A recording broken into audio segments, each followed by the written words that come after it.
All right, we'll go ahead and get started.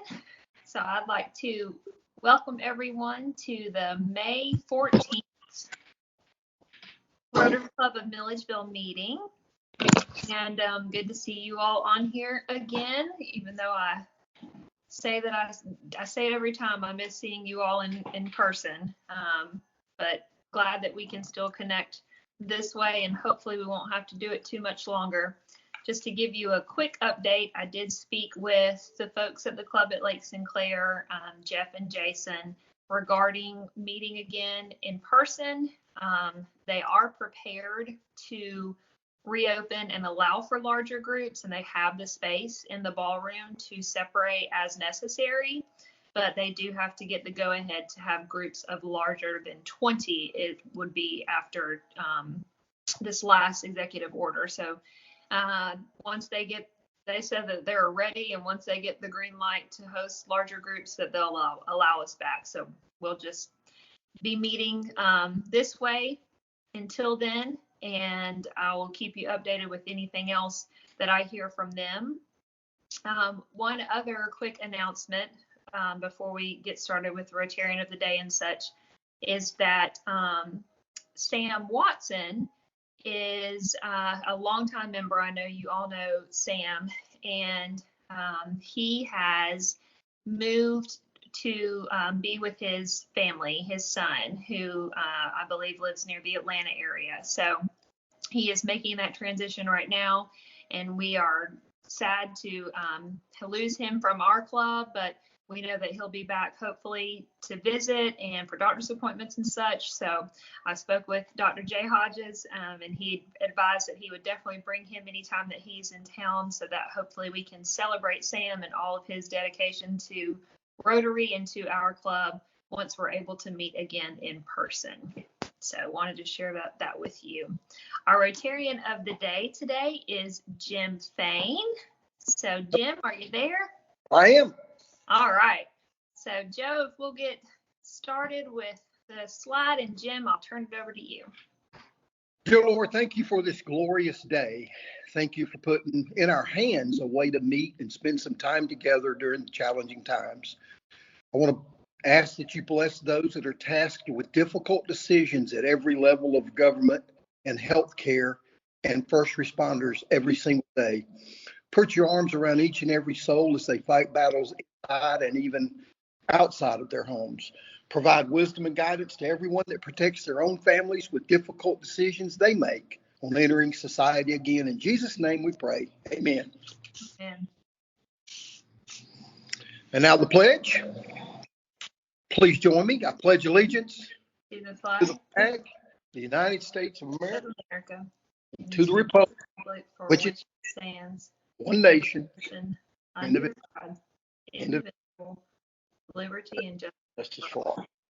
All right, four-way test. First, is it the truth? truth. Second, is it fair to all? Fair to all concerned. Will it build goodwill and better friendships. Will it be beneficial? Please with all concerned. And number 5.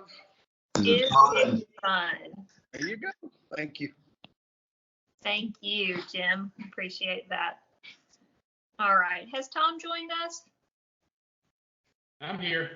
Okay. Are there any other announcements from any of you all, or any other prayer requests you'd like to share before I turn it over to Tom to introduce our speaker? Yes, I have one, please. Yes, go ahead, Connie, please.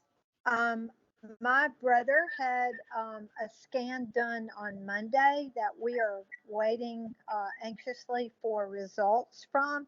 He's actually been feeling a little bit better, so we are very hopeful that we're going to get some hopeful news. So I just ask for everyone to be in prayer that that news will come possibly today, so that we could have a celebration this weekend. Thank y'all. Of course, and we will continue praying for Connie's brother, Chuck. He did have those scans, and if you've been following her on Facebook and such, she got a lot of good prayer requests going up for him, or prayers, going up for him. So hopefully you will get some good news today for him, for sure. Anyone else? Any announcements or any other Thanks. Anybody like to share? All right, then I'll turn it over to Tom to introduce our presenter for today. Thank you, Angie, and good afternoon, everyone. Today, our presenter is Dr. Irene Burgess. Dr. Burgess has recently moved here to town from Pennsylvania, and she is the executive director of the newly created Andalusia Institute. And I'll let Dr. Burgess tell us all about the Institute and all the great things that she's got planned there. So with that, Dr. Burgess, I'll turn it over to you. Well, thank you, Tom. It's good to see your face, even though I still haven't met you yet. So, well, thank you everybody for having me here. I think we arranged this originally when it was going to be a in-person meeting, and I'm sorry I can't get a chance to meet with you all and talk to you all. But I want to thank Tom, and I want to thank Joe Peters for providing the technical assistance that helps us out. When I was talking to Joe, when we were talking about what to do, he said, well, do a tour and do a short tour. But the thing is that perhaps I don't want to, because the Andalusia Museum is separate from the Andalusia Institute. It's part of a constellation of things we work with, but it's only one part of it.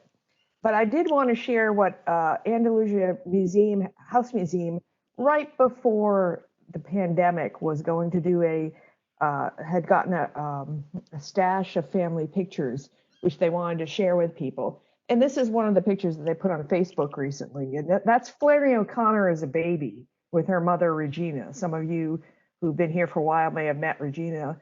And that probably was 1926 or so. Kind of gives a different picture of Flannery O'Connor than the sort of dour 1950s figure that we often are familiar with. So I just wanted to introduce you to that.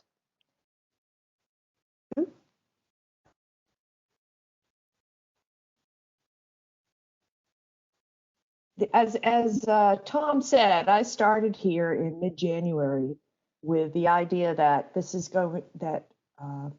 a lot of folks have been talking about all the things that could go on with having an Andalusia Institute. We had the museum, we had the college, we had the community.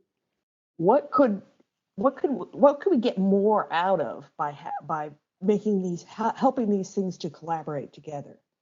And so, in essence, it's a nonprofit startup. And it's a nonprofit arts and humanities startup. And it's a way to pull together things that we're already doing very strongly in this community, at the college, and at the House Museum, but maybe not in concert all the time in ways that would make the most sense. So my job is to A, figure out what we're doing, and then B, help people do it collaboratively.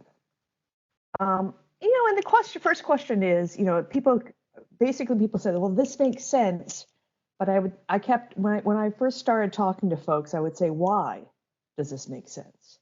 And obviously underneath this, there is a understanding that this would improve the prestige and name of Georgia College. It would provide a lot of economic opportunity for Milledgeville, hopefully, and it would bring the sort of tourism that Milledgeville would like. But there are other things that can do that. And why do you want to get up in the morning and do this thing? And really the best answer I got was from Dr. Dorman, the president. And he said, Flannery O'Connor had to leave when she was a girl, but she was very bright, very able, but she had to leave in order to develop her talent. She went to the Iowa's Writers Workshop for her MFA, and then she went to New York to live the writer's life, which she probably would have stayed if she hadn't had lupus and had to come back to Milledgeville. So what he says, wouldn't it be great to have something here in Milledgeville where the Flannery O'Connors that are currently among us and the Flannery O'Connors that will be coming will have a place to learn and to grow and to become nourished here in Milledgeville. And this is really what it is to foster the growth of the Flannery O'Connors of the 21st century, whatever they may look like. there's a lot of advantages to doing this. And this is sort of one of the reasons that people have thought about putting together the Andalusia Institute. One is the Georgia College owns the Andalusia House Museum now and has put a lot of time and effort into really bringing it up to standard in terms of its safety, in terms of the museum quality of all the exhibits. And that picture that I showed you is going to be a future exhibit that will be at the Andalusia House Museum. And so now that has been established, one of the next things on the to-do list is to build an interpretive center that is near the House Museum. And originally, when I first got hired, the ask had already been put into the university system and the state legislature. Now, the pandemic and the budget, we don't know what's happening. Hopefully, at some point within the next couple of years, we'll have an interpretive center. Because right now, the Andalusia House Museum, people want to go out there, but the House Museum is a museum, and we want to take offices out of there, take traffic that is not museum traffic out of there, and have a place where people can meet, can use the facilities, will have something to go to aside from the house itself. We also have the land surrounding the Andalusia House Museum, and it is about 400 acres, roughly, a little bit more. And one of the things that I've been asked to do is consider what that use could be for that. The most prominent suggestion that I got when I first came here is that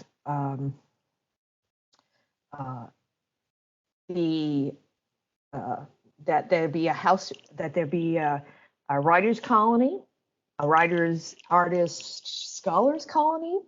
And if you're not familiar with those, probably the closest one of the type that we're talking about is at the University of Swanee, and it's the Swanee Writers Colony. And for both K through 12, not K through 12, probably 9 through 12 and through grades, as well as for adult writers who are professionals, they're invited to come and just spend time in a small space by themselves working on their work. And it's very well known. It brings a lot of people to Swanee, which if you've been to is a fairly isolated place, and it is been very highly thought of.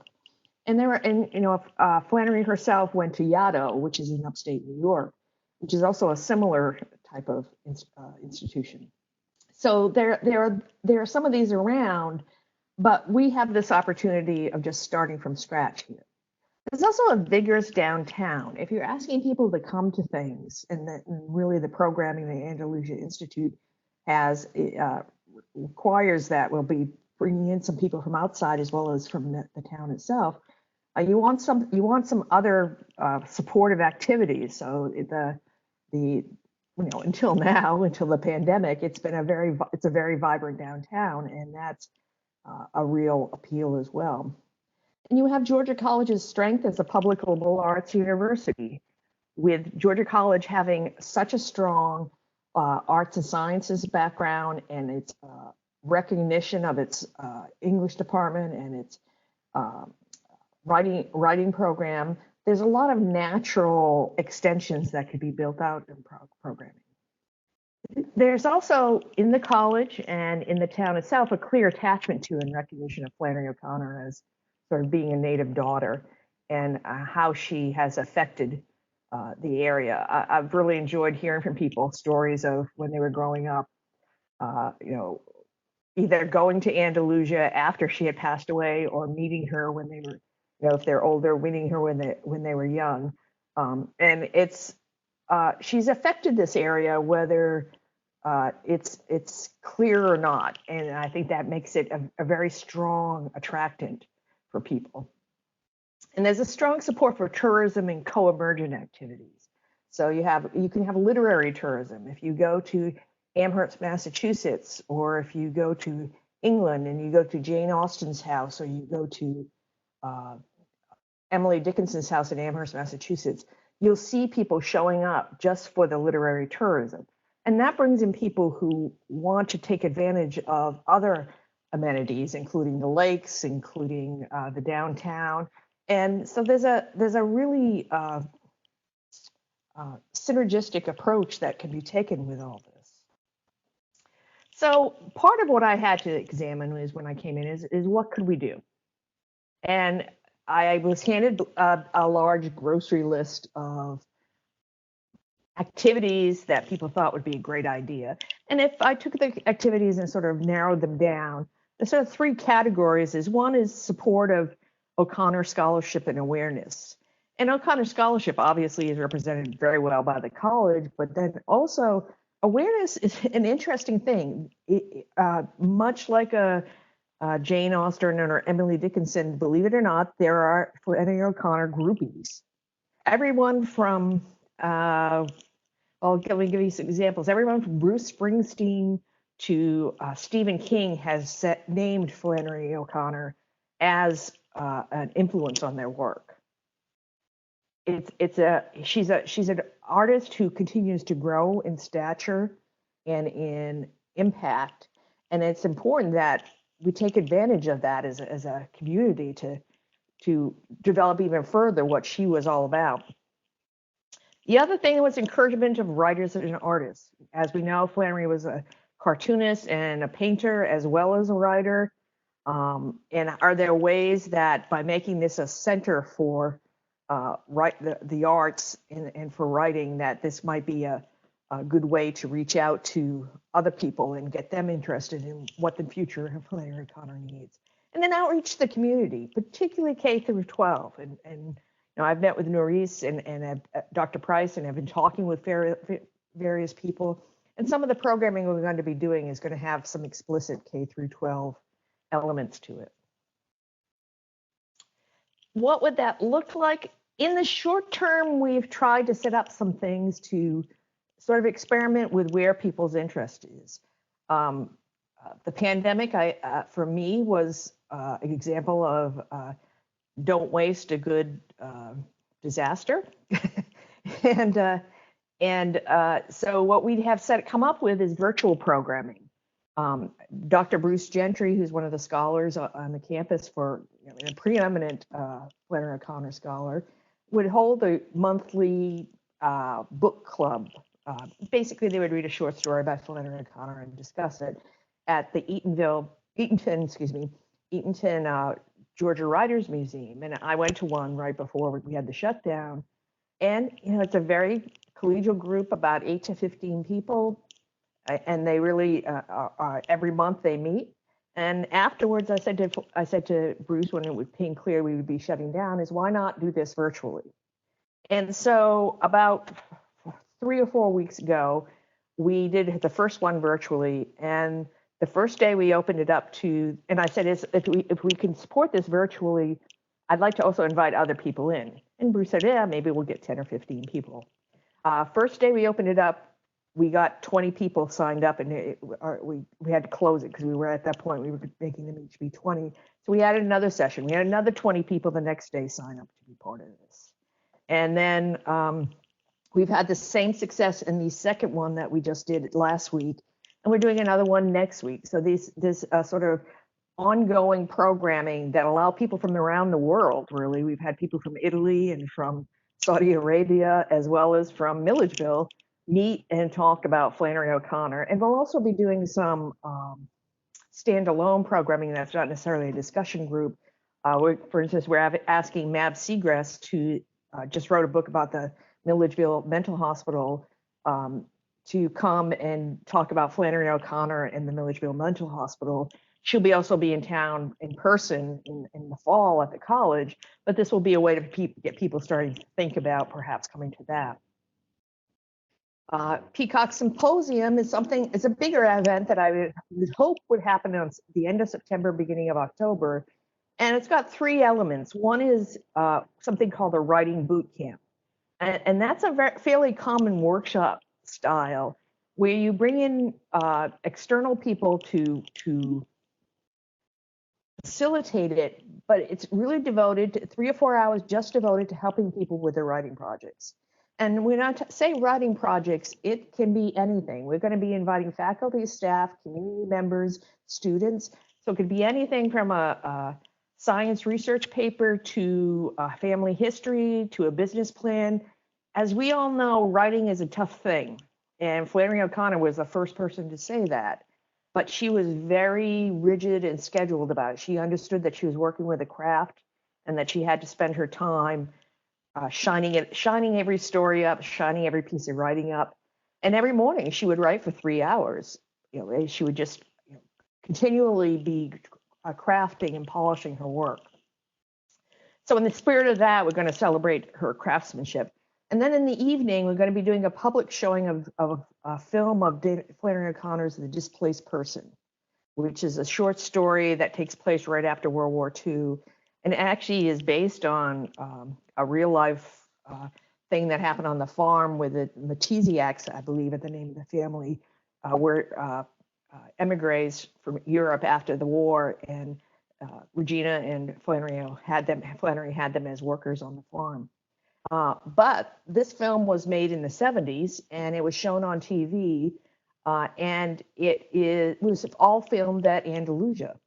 And you might recognize some of the names of many of the actors, but the most interesting live actor currently is Samuel L. Jackson. This is his first role as a film role.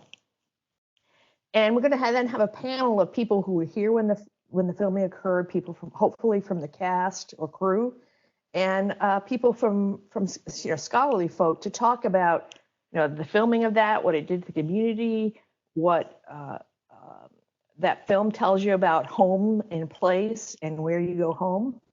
And then and as a follow-up to that, in the following week, we're going to have a nationally known author, Yaa Gyasi, who her parents are originally from Ghana, and they brought her over to the United States, and she settled in Alabama. So she's actually a Southern author.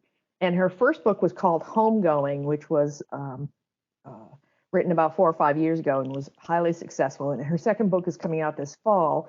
And she's going to come and give a talk and do a reading. But we've also arranged for her to talk to some small classes and smaller groups of people as well. So this is sort of the initial short-term type of thing that we're thinking of doing. But really, as I'm doing, I want to show people that we have material that is interesting that people want to be part of. But then in the longer term, the questions that I have to ask, and that I keep going back to and working on in the background of all this is, what do people in the natural constituencies want or need that they can't currently do? One of the things that nonprofits make a mistake of, certainly when they're doing a startup, and I've had experience in startups, is saying, well, so-and-so, this group of people should do this. And no one likes to be told what to do. So I prefer to say, what is it that you think would help us out? What is a lack you see here? And how could we be part of that, fulfilling that need? And then that kind of drives the work of the nonprofit. And I'm a very big believer in collaboration. So what strengths in our area can be served by this collaboration? Are there ways that you might not even think of that we could work together? One of the things I was thinking of, and this is sort of a obscure example, but Flannery O'Connor's favorite cookies were bird cookies from the oatmeal scotchies. And they still make them, and they make them in little packs. So probably when we do the film, we're going to bring those as sort of film snacks. So things like that may not be right away a collaboration you're aware of, but could be developed. And then as a nonprofit, we have to raise money. So what are our funding opportunities? I've been talking to people around the United States, as well as in Milledgeville itself. What can we do to raise money, either from individuals, from corporate entities, from foundations, or from the state and national government entities? So those are all things that sort of are going through my back of my head. One of the things that when I said to Joe, what is it that you all would want to know? He said, we want to know the ways that Rotary can help.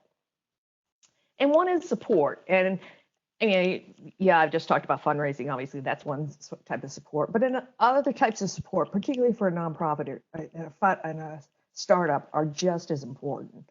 If you see me on the street, take me out for a cup of coffee and tell me what you think should be done. When we can do this, what do you think should be done to help develop this sort of programming and planning and pulling together of all the resources?